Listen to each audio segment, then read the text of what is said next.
J'espère que vous allez bien, j'espère que vous vous portez bien. Nous commençons cette journée du 21 mai 2025 par une information urgente, extrêmement urgente et importante. Un changement très important et très sensible, et un changement qui va soulever des interrogations dans les jours à venir et auxquelles nous allons tenter de répondre à travers un travail d'investigation. Nous sommes toujours au cours de notre enquête, nous essayons de recouper toutes les informations les plus précises qui expliquent ce changement très sensible qui a été décidé au plus haut sommet de l'État algérien, puisque le patron de la DGSI vient d'être changé, remplacé. La DGSI, c'est la Direction Générale de la Sécurité Intérieure. C'est la direction la plus stratégique, la plus névralgique et la plus sensible des services secrets algériens.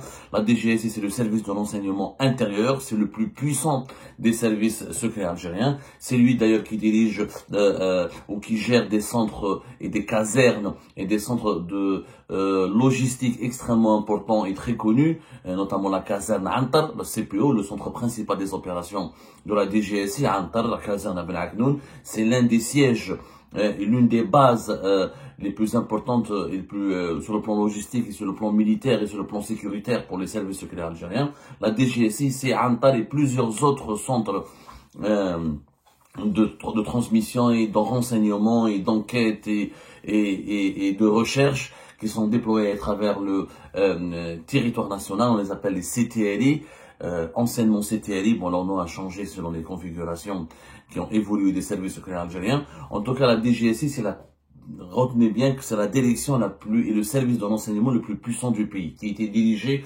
par Nasser Djen depuis pratiquement une année, puisque Nasser Djen a été désigné à la tête de la DGSI début juin 2024. Début juin 2024. Il était déjà Nasser Djen, l'un des hommes forts des services secrets algériens, notamment de la DGSI, des services de renseignement intérieur depuis 2021, puisqu'il était le patron de la caserne Antar depuis fin novembre 2021. Il avait dirigé la caserne Antar de novembre 2021 jusqu'à pratiquement mai 2024. Ensuite, entre mai et 2024 et juin 2024, il a été promu directement directeur général de la Direction Générale de la Sécurité Intérieure. À l'époque, il avait remplacé le général-major Khal Mejdoub, qui dirigeait la DGSI depuis juillet 2022 et qui était épuisé par son âge avancé et extrêmement exténué à cause des effets dévastateurs d'un AVC dont il avait été victime au mois de janvier 2024 et qui avait nécessité son hospitalisation à l'étranger pendant une période de presque 3 mois en Belgique, dans les environs de Bruxelles, dans un hôpital spécialisé à Bruxelles en Belgique. Pour être beaucoup plus précis, nous avons rapporté à l'époque toutes les informations détaillées concernant le changement qui a été nommé au procès auquel l'État algérien avait procédé, auquel le changement qui avait été décidé et opéré à la tête de la DGSI. Aujourd'hui, dans un contexte totalement différent, un contexte encore plus troublant, un contexte encore plus inquiétant et plus anxieux à cause des multiples crises diplomatiques et politiques qui opposent l'Algérie à des partenaires, à des pays ou des puissances importantes dans le monde, comme la France par exemple ou les Émirats. Le patron de la DGSI vient d'être changé et c'est le retour inattendu, même s'il était évoqué dans des rumeurs, dans des spéculations depuis 2022, c'est le retour du fameux général Hassan. Le fameux général Hassan, celui qui caractérisait le règne du général Tofeq à la tête du DRS, l'un des collaborateurs et bras droit direct du général Tofeq, le fameux général Hassan qui a été impliqué dans une affaire extrêmement grave et qui avait défrayé la chronique en 2015 à l'époque du régime de Bouteflika. L'homme qui a été emprisonné par Gaïd Salah et Bouteflika en 2015 fait son retour à la tête des services secrets algériens, puisque selon nos investigations, c'est lui qui a été désigné aujourd'hui, le 21 mai 2025, à la tête de Nasser Djen, et c'est lui qui a été désigné pour le remplacer. Une cérémonie de passation de consigne a été organisée ce matin très tôt, ce 21 mai 2025, très tôt, dès les premières heures de la matinée. Le général Hassan, de son vrai nom, Abdelkader Ait Warabi, qui est l'un des plus célèbres généraux des services secrets algériens, il fait son retour officiellement aujourd'hui au plus haut sommet de la hiérarchie des services de renseignement, alors qu'il était donné pour mort, donné pour très malade, alors qu'on pensait qu'il était définitivement enterré. Et bien le général Hassan fait un retour spectaculaire et inattendu.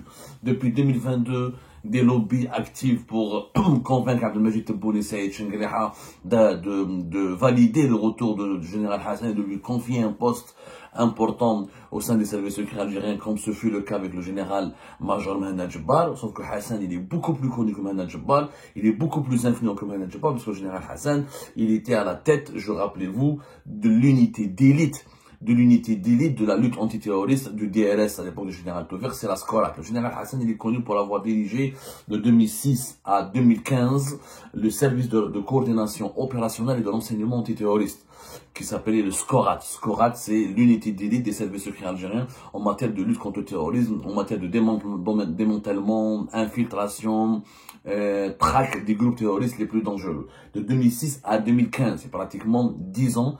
Et ce général Hassan, au sein des services secrets algériens, est devenu une légende. Au même titre que le général Taufer. C'était son bras droit et c'était l'homme le plus proche du général Taufer, son confident et l'homme en lequel le général Taufer plaçait le plus sa confiance et avec lequel il était vraiment l'homme qui est, général Hassan, c'était l'homme qui bénéficie de la plus grande confiance du général Taufer. C'est très très rare au général Taufer à une proximité avec quelqu'un, c'est très très rare au général Taufer accorde une confiance presque aveugle à quelqu'un. C'était le cas du général Hassan et Taufer qui était, général Hassan et Taufer étaient inséparables. Donc son vrai nom c'est Abdelkader Etouarabi, c'est un Kabyle pur souche. C'est quelqu'un qui a fait toute sa carrière au sein des services secrets algériens et qui est spécialisé dans l'infiltration et la lutte contre le terrorisme. Et celui qui a dirigé pratiquement, on dit même c'est celui qui a réellement fondé ou celui qui a façonné, celui qui a révolutionné même le fonctionnement des services secrets algériens à travers la SCORAT, ou le SCORAT, le fameux SCORAT, service de coordination opérationnelle et de renseignement antiterroriste. Le général Hassan a défrayé la chronique en 2015. Lorsqu'il a été arrêté le 27 août 2015, il avait été condamné, à l'époque c'était le Guaïpa tribunal militaire d'Oran, à une peine de 5 ans de prison ferme, de réclusion. Ensuite, il a été jugé à Blida aussi, il a été enfermé à la prison de Blida.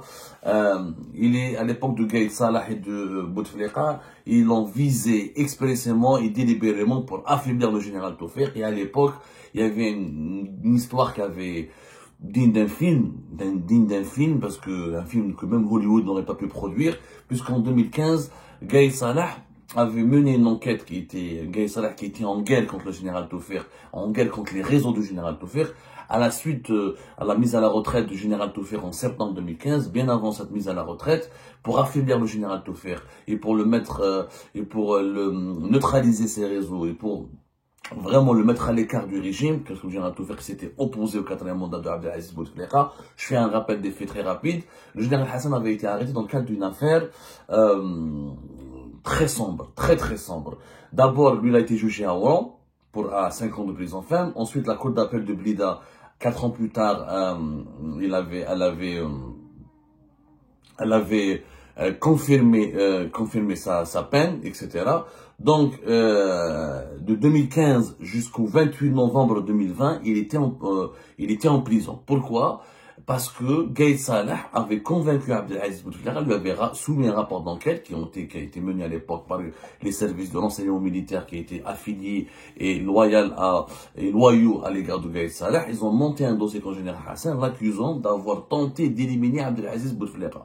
Le général Hassan, à l'époque, il avait été accusé d'avoir détourné des armes qui ont été récupérées au prix de groupes armés terroristes au Sahel et qui les a ensuite acheminées et transportées du côté du territoire algérien, sans les déclarer à l'état-major de l'armée, notamment au chef de la région militaire de Taman al-Assad, que ces armes auraient circulé sur le territoire algérien. C'était une opération secrète qui n'a pas été divulguée à l'état-major de l'armée, et que ces armes, l'objectif du général Hassan était de les récupérer. C'était notamment des missiles très redoutables, que le général Hassan avait le projet de les utiliser contre Abdelaziz Bouteflika pour l'assassiner afin de l'empêcher d'enlever le général Taufer. C'était l'histoire qui avait été racontée à l'époque officiellement à Abdelaziz Bouteflika. Abdelaziz Bouteflika a été effrayé, il a été totalement terrifié et c'est pour ça qu'il avait cautionné et soutenu Gaïd Salah dans ses efforts dans ses manœuvres d'arrestation, dans son entreprise d'arrêter, de neutraliser et d'emprisonner le général Hassan. Voilà l'affaire, grosso modo, de 2015, qui a mené le général Hassan en prison. Les proches du général Hassan, le général Taufer lui-même, les proches du général Taufer et les anciens collaborateurs du général Hassan comme du général Taufer ont démenti catégoriquement tout complot contre le président Bouteflika à l'époque. Ils avaient accusé Gaïd Salah d'avoir lancé une guerre de clans contre les proches et les collaborateurs du général Tawfiq, dont le général Hassan, et que l'emprisonnement du général Hassan a été un moyen pour faire du chantage au général Tawfiq.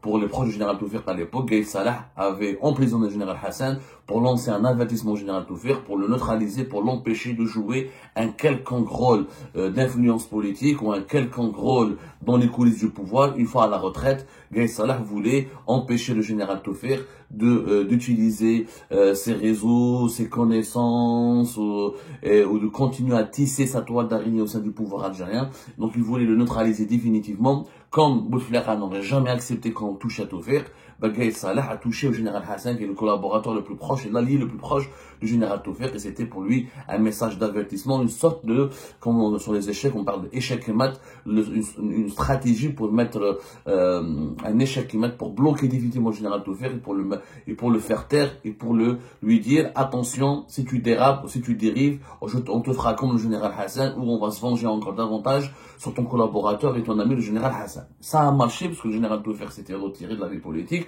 de 2015, il est revenu